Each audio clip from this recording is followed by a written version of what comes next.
As a kid, watching my favorite shows was always something I looked forward to.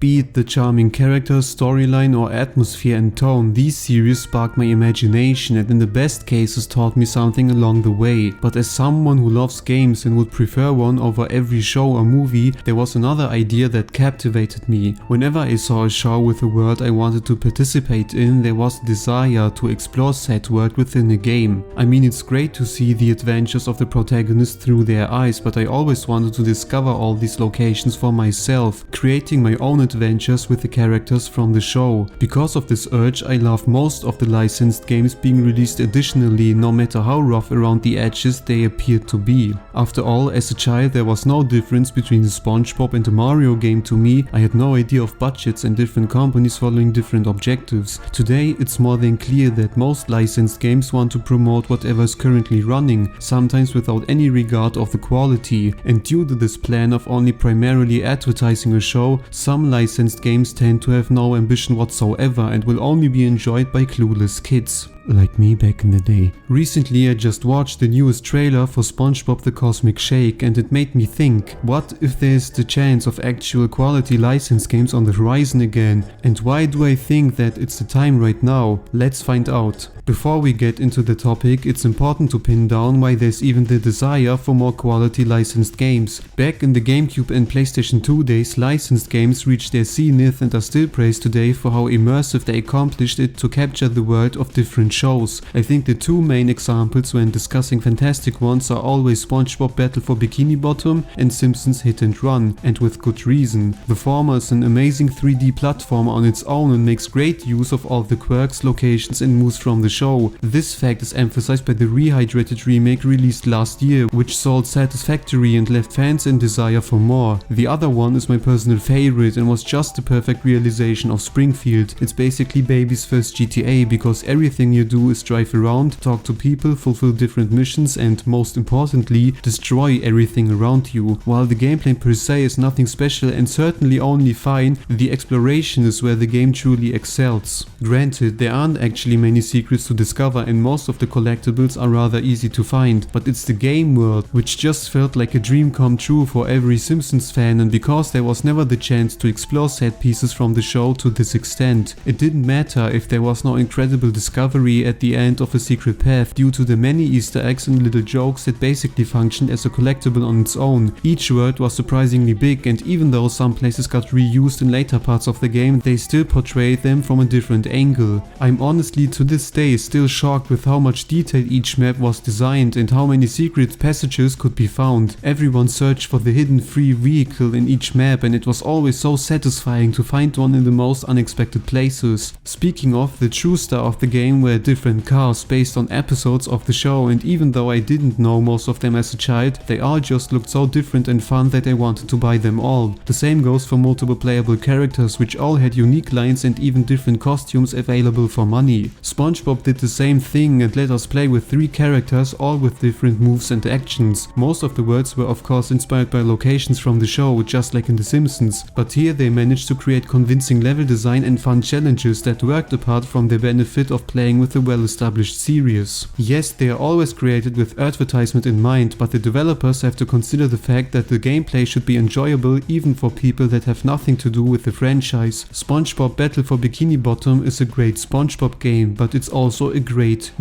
game, not tied to the popularity of its origin. But what was the reason for the decline of quality licensed games? Of course, occasionally there happen to be exceptions, but most often they don't reflect even close the same ambition I just praised. The main reason for this is simply a matter of money. The more time goes by, the more costly games tend to get, which just isn't profitable for companies who are fixed on the quick cash. Yes, The Simpsons was, even for past relations, surely ambitious, but we're talking about modern HD games. If they don't have a certain standard, be it in simple visuals or character animations, people will throw miserable response from left and right, and the companies get even more frustrated to even attempt to create more video game adaptations. So what's the right way to approach this problem? problem. Just look at how SpongeBob tackled the topic. Instead of planning to make a whole new game with new worlds, enemies and all that stuff, they instead remade a fan-beloved classic just to dip some toes into the water. Irrespective of how one might feel about the final result, it was the right decision to test if there was still interest and if the internet and fandom was louder than the potential of additional games. And look at that, their plan worked perfectly because now there's the foundation built on top of all the nostalgics that got invested and rehydrated, and obviously all the new younger fans which probably demand for more. Naturally, SpongeBob had the advantage of falling back to something great that was basically made many years ago and therefore didn't need to take the risk of creating a truly new experience. Especially newer cartoons or shows in general would have to start from zero, which appears to be an unfair comparison at first glance. But instead of dwelling on the past, newer shows should rather observe the situation and maybe don't start with something as ambitious as a 3D platformer or whole new worlds like The Simpsons. SpongeBob Lights, Camera, Pans is a perfect example of how a good licensed game can work with the appropriate mindset. Unlike other SpongeBob games, the spin-off is essentially a Mario Party-like minigame collection and leans heavily on the multiplayer. There might not be that many short games, but almost all of them have the quality of the best Mario Party minigames and are so replayable because of the fast pace they tend to have. Light, Camera, Pans should be the blueprint on how to produce something without having the need to go beyond what is possible. Although I just talked about how shorter budgets can still lead to acceptable experiences, the future looks surprisingly more optimistic. Just like I said, there's about to be a fully new SpongeBob game created by the same developers who remade Battle for Bikini Bottom, and based on what is communicated at this point, it appears to be another 3D platformer. Now we have no actual gameplay to judge what 3D platformer will mean this time. After all, there are many paths to take the genre on, but the first trailer in itself conveyed nothing uneventful. I mean, you don't choose Sweet Victory as your trailer song spontaneously. This screams confidence. But it's not only that. Nickelodeon All-Star Brawl is basically smashed with cartoon figures, and much to my surprise, seems to be a rather ambitious game with actual love and care taken into it. They even seem to market the game, at least on the internet, to the Smash community, and it works just right. With two quite confident licensed games on the horizon, there's only hope we will see more in the future. The Simpsons Hit and Run would naturally be a perfect candidate for another remake, but it seems like this undertaking appears to be quite unlikely. Matt Selman, who worked for the animation for the longest time, would love to see a fresh new look, but fears the corporate issues it would come along. Even though he might be right, you never know, and maybe in a few years we can once again hit and run through Krusty's wobbling body. How satisfying.